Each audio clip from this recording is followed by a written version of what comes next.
मायने रखती है। ताहुन चिढ़कर हॉबिन को एक और धक्का देता है और कहता है कि हॉबिन जीत गया तो अपना यूट्यूब चैनल रख सकता है, लेकिन जाते जाते कहता है अगर हम फिर मिले तो पछताओगे। स्पेंसर तब नोटिस करता है कि हॉबिन बहुत पसीने से भीगा हुआ है। हॉबिन को याद आता है कि लड़कियों को पसीने की बदबू पसंद नहीं है, लेकिन सौभाग्य से उसके पास एक्टिव ऑरा बॉडी स्प्रे है। वो अपने दर्शकों को बताता है कि यह स्प्रे किसी भी दुकान में मिल सकता है और फैंस पागल हो जाते हैं जब उन्हें समझ आता है कि हॉबिन लाइव एड कर रहा है। दोनों दोस्त जश्न मनाते हैं क्योंकि उनकी खतरनाक और वायरल फाइट खत्म हो चुकी है। अब बाकी काम एडिटर का है जो इस पूरे लाइव स्ट्रीम को एक वीडियो में बदलेगा। हालांकि एडिटर गिल्ड थोड़ी परेशान है क्योंकि हॉबिन को बुरी तरह पीटा भी तो गया था। वो वीडियो पोस्ट करती है और लगभग तुरंत ही 3 मिलियन व्यूज पा जाती है। हॉबिन अपने दर्शकों को धन्यवाद देता है। अब वह 1,90,000 सब्सक्राइबर तक पहुंच चुका है। हॉबिन और स्पेंसर खुश थे कि उन्होंने गिल को हायर किया, पर हॉबिन को क्या पता था कि यही वीडियो उसकी जिंदगी की सबसे बड़ी त्रासद की शुरुआत बनेगा। बॉमी हॉबिन का वीडियो देख रही होती है, तभी एक अजीब सा आदमी उसे बार बार क्यूट कहने लगता है। वो आदमी बहुत लंबा चौड़ा होता है और बॉमी से उसका नंबर मांगता है। बॉमी मना कर देती है और बस उसे उसके ऑर्डर किए हुए सामान को दे देती है। वो फिर से नंबर मांगता है लेकिन बॉमी साफ इनकार कर देती है तो वो आदमी चला जाता है। वहाँ काम करने वाले बाकी लोग बात करते हैं कि वो आदमी आजकल बार बार यहाँ आ रहा है। बॉमी सोचती है कि हॉबिन ने उसकी मदद की थी जब पेको उसे परेशान कर रहा था, लेकिन अब उसे पछतावा हो रहा है कि वो उस दिन उसे अकेले छोड़कर चली गई थी। थोड़ी देर बाद कुछ कसाई भारी मीट उठाने में मुश्किल महसूस करते हैं। तभी वही लंबा चौड़ा आदमी आता है और आसानी से मीट उठा लेता है। सब लोग हैरान हो जाते हैं लेकिन उसका ध्यान बस बॉमी पर होता है। वो बार बार सोचता है कि बॉमी कितनी प्यारी है और सोचता है कि वो उसे कैसे अपना बना सकता है। आसपास के लोग बताते हैं कि उसका नाम वोंग है और वो कोरियन पारंपरिक कुश्ती सीरियल में बहुत अच्छा है। वोंग तभी एक वीडियो देखता है जहाँ ताहुन हार गया था। वो वायरल हिट यूट्यूब चैनल को देखता है और सोचता है कि अगर वो उस वीडियो वाले लड़के को हरा दे तो उसका खुद का चैनल भी फेमस हो जाएगा। वहीं स्कूल में स्पेंसर सोचता है कि क्या हॉबिन ठीक है, क्योंकि एक बैक किक ने उसे हॉस्पिटल पहुंचा दिया था, लेकिन हॉबिन को कुछ खास नहीं हुआ। दरअसल हॉबिन ने खुद को बहुत मेहनत से ट्रेन किया है, फिर भी हॉबिन कुछ परेशान रहता है। उसे लगता है कि वो तो हमेशा से बुली का शिकार हो रहा है, लेकिन ताहुन बाकी लोगों से थोड़ा अलग था। हॉबिन को नहीं लगता कि ताहुन उतना बुरा है जितना वो पहले समझते थे, लेकिन स्पेंसर इसे पागलपन मानता है। हॉबिन ताहुन के चेहरे के हाव भाव याद करता है और सोचता है कि क्या दोबारा वो ताहुन से मिलेगा। वो सोचता है कि ताहुन अब कैसा होगा। स्पेंसर बताता है कि सोशल मीडिया में ताहुन के बेहोश होने के वक्त का लुक बहुत वायरल हो रहा है और अगर वो खुद का यूट्यूब चैनल बनाए तो तुरंत 2 लाख सब्सक्राइबर मिल जाएंगे। ये सुनकर हॉबिन झट से ताहुन के लिए कहे अपने सारे विचार वापस ले लेता है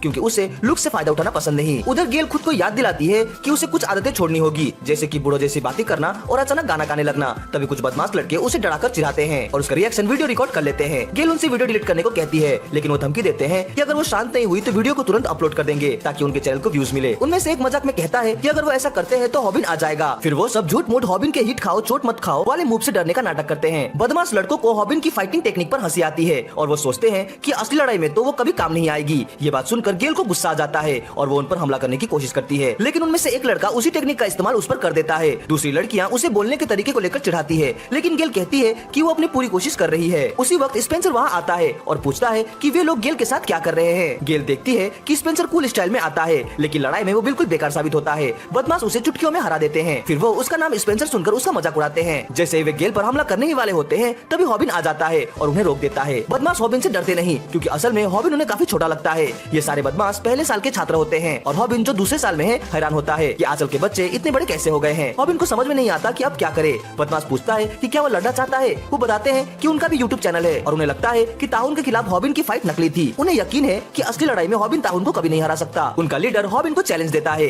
एक की फाइट जिसमें दोनों का यूट्यूब चैनल दांव पर हो। हॉबिन को एहसास होता है कि उसकी चुप्पी की वजह से ये लोग कुछ ज्यादा ही कॉन्फिडेंट हो गए हैं, लेकिन वो समझ जाता है कि ये ताहुन जितने ताकतवर नहीं है। वो फैसला करता है कि उसे डरावना दिखना पड़ेगा बिल्कुल ताहुन की तरह, इसलिए वो वैसे ही डायलॉग मारता है 50 सेंट्स निकाल। लेकिन सब उसे पैसे दे देते हैं और हंसने लगते हैं। सबको पता होता है कि वो ताहुन की नकल कर रहा है, लेकिन ये बात ताहुन पर ही अच्छी लगती है। बदमाश हॉबिन पर हमला करने ही वाले होते हैं तभी किम वहाँ आकर सबको डरा देता है, जिससे वे रुक जाते हैं। बाद में हॉबिन और उसके दोस्त उस ग्रुप के बारे में बात करते हैं जो गेल पर हमला कर रहे थे। वो खुद को द कॉमेडी क्रू कहते हैं और सिर्फ प्रैंक वीडियो बनाते हैं। सबसे बुरी बात ये कि उनका चैनल काफी पॉपुलर हो रहा है। स्पेंसर सोचता है कि उसे गेल को इम्प्रेस करना है, इसलिए वो हॉबिन से कहता है कि उसे जागना चाहिए। गेल खतरे में थी और वो बस बात ही करता रह गया। हॉबिन बताता है कि स्पेंसर भी वही था, तो स्पेंसर मानता है कि वो हार गया, लेकिन कम से कम लड़ा तो। दोनों में बहुत शुरू हो जाती है। तभी गेल हैरान रह जाती है जब हॉबिन वादा करता है कि अगर फिर कभी कोई उसे परेशान करे तो वो उसे खुद बचाव करना सिखाएगा। उस रात हॉबिन सपना देखता है जब किम ने उसकी मदद की थी। किम ने उसे इंस्टाग्राम पर फॉलो करने दिया, लेकिन किम को बॉमी की कुछ ज्यादा फिक्र थी। उसने हॉबिन से कहा कि वो बॉमी को कॉल करे क्योंकि वो इग्नोर करने लायक नहीं है।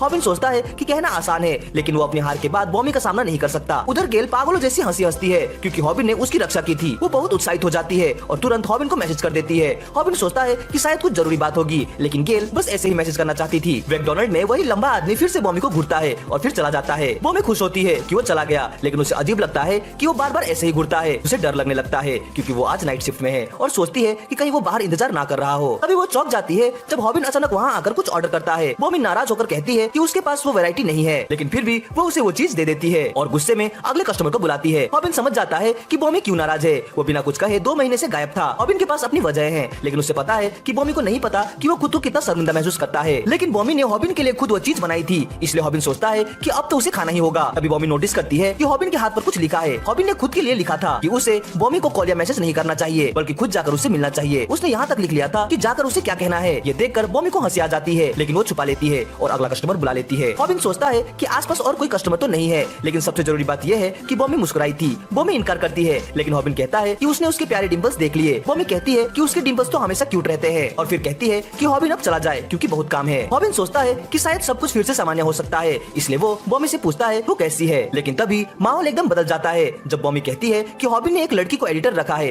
हॉबिन को समझ में नहीं आता कि क्या हो रहा है। बॉमी मुस्कुरा रही होती है, लेकिन वो टाउन से भी ज्यादा डरावनी लगती है। हॉबिन सब कुछ समझाने की कोशिश करता है और कहता है कि उसकी एडिटर का नाम गेल है और वो बहुत ज्यादा प्यारी है। बॉमी मान लेती है कि हॉबिन को गेल क्यूट लगती है और हॉबिन समझ जाता है कि वो खुद के लिए ही कब्र खोद रहा है। अभी हालात और भी ज्यादा खराब हो जाते हैं जब गेल वहाँ आ जाती है और खुद भी पूछती है कि क्या हॉबिन उसे क्यूट समझता है। हॉबिन जवाब देता है हाँ, वो तो पूरे स्कूल में पॉपुलर है। उसे लगता है कि शायद वो उसे मिलने आई है, लेकिन गेल कहती है कि वो तो उसे एक गाना दिखाने आई है जो उसने लिखा है। गेल उस पर अटैक करती है, लेकिन हॉबिन अपनी मार खाए बिना कैसे बचे वाली ट्रिक इस्तेमाल करता है। अभी बॉमी हैरान रह जाती है। उसे सच में लगता है कि गेल बहुत क्यूट है। और भी चौंकाने वाली बात तब होती है जब गेल बॉमी को जिनसेन का गिफ्ट देती है और बताती है कि हॉबिन उसके बारे में हमेशा बात करता रहता है। वो कहती है कि ये गिफ्ट हॉबिन की तरफ से है, बस उसे माफी मांगना नहीं आता। हॉबिन घबरा जाता है। गेल बताती है कि हॉबिन सच में बॉमी से बात करना चाहता था। बॉमी धीरे से हॉबिन से कहती है कि उसे मैसेज कर देना, लेकिन फिर बार बार मना भी करती है। गेल कहती है कि अब उसे निकलना होगा और बहाना बनाती है कि उसकी इनग्रो टोनल फिर से दुख रही है। हॉबिन को लगता है कि शायद गेल कुछ जरूरी बात करने आई थी, लेकिन वो कहता है कि ऐसा कुछ नहीं था। जाते समय वो हॉबिन की कई बातों को सोचती है और गुस्से में एक पोल को लात मारती है। अगले दिन बॉमी हॉबिन से हंसते हुए मैसेज में बात कर रही होती है, लेकिन तभी कॉमेडी क्रू नाम का एक यूट्यूब ग्रुप उसे एक प्रैंक में फंसा देता है। वो लोग बताते हैं कि वो कौन है और कैसे नकली सांप से लोगों को डरा रहे हैं। फिर वो बॉमी से पूछते हैं कि क्या वो उसके डर के रिएक्शन वाली वीडियो यूट्यूब में डाल सकते हैं। बॉमी डरी और कंफ्यूज होती है, लेकिन वो लोग मान लेते हैं कि उसका मतलब हाँ था। अभी सब चौंक जाते हैं क्योंकि एक कार सीधा बॉमी की तरफ आ रही होती है। हॉबिन कॉमेडी क्रू का वीडियो देख रहा होता है। उसे मानना पड़ता है कि उनके वीडियोस थोड़े मजेदार हैं, लेकिन स्पेंसर को वो लोग बिल्कुल पसंद नहीं, क्योंकि वही लोग गेल को वीडियो में परेशान कर रहे थे। ये लड़के आमतौर पर प्रैंक के बाद माफी मांग लेते हैं और जिनके साथ मजाक करते हैं वो लोग कभी कभी इसे मजेदार मान लेते हैं।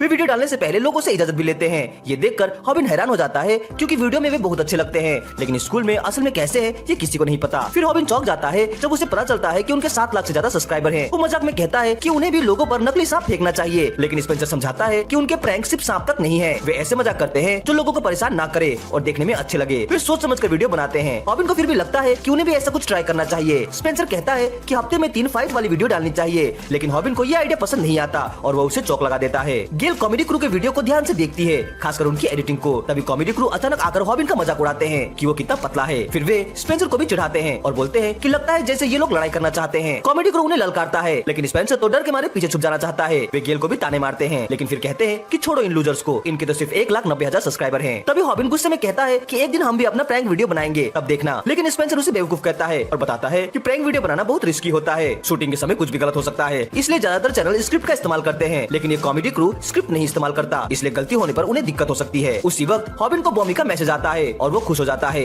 लेकिन जब वो मैसेज पढ़ता है तो हैरान रह जाता है। हॉस्पिटल में बॉमी किन को बताती है कि वो कार के नीचे आते आते बची। कॉमेडी क्रू ने उस पर प्रैंक किया और वो गिर गई, जिससे उसका पैर मुड़ गया। उन्होंने उससे पूछा भी कि क्या वे वीडियो पोस्ट कर सकते हैं। वो बस किसी तरह बच गई थी। किम ये सुनकर चौंक जाता है, लेकिन बॉमी कहती है कि उसे सबसे बुरा तब लगा जब वो अपनी जान को लेकर डरी हुई थी और उस वक्त कॉमेडी क्रू बस वीडियो बना रहा था और हंस रहा था। तभी हॉबिन गुस्से में हॉस्पिटल पहुंचता है, ये जानकर कि कॉमेडी क्रू उस हादसे पर हंस रहा था। बॉमी उसे शांत करने की कोशिश करती है, लेकिन हॉबिन बस माफी मांगता है। फिर वो उसे एक मैसेज करता है और कहता है कि उसे माफ कर दे, क्योंकि वो सबसे पहले उसके पास नहीं पहुंच पाया। हॉबिन बॉमी से कहता है कि अब वो आराम करे और बॉमी को चौंकाते हुए वहाँ से चला जाता है। बॉमी उसे रोकने की कोशिश करती है, लेकिन हॉबिन के दिमाग में बस यही चल रहा है कि काश वो ये सब बातें उससे सामने कह पाता। उसका आखिरी मैसेज ये होता है कि वो फिलहाल जा रहा है क्योंकि किम उसके पास है। इसके बाद हॉबिन हमें बताता है कि जो लूजर होते हैं उनके बीच एक अनकही बातें होती है कि वो कभी ताकतवर फाइटर के सामने बदतमीजी नहीं करते। अब हॉबिन को एहसास होता है कि उसे नए कंटेंट की चिंता करने की जरूरत नहीं, क्योंकि उसका अगला टारगेट तो उसके बहुत पास ही है। वो अपनी टीम से कहता है कि अब वक्त आ गया है और सब कमर कस लेते हैं।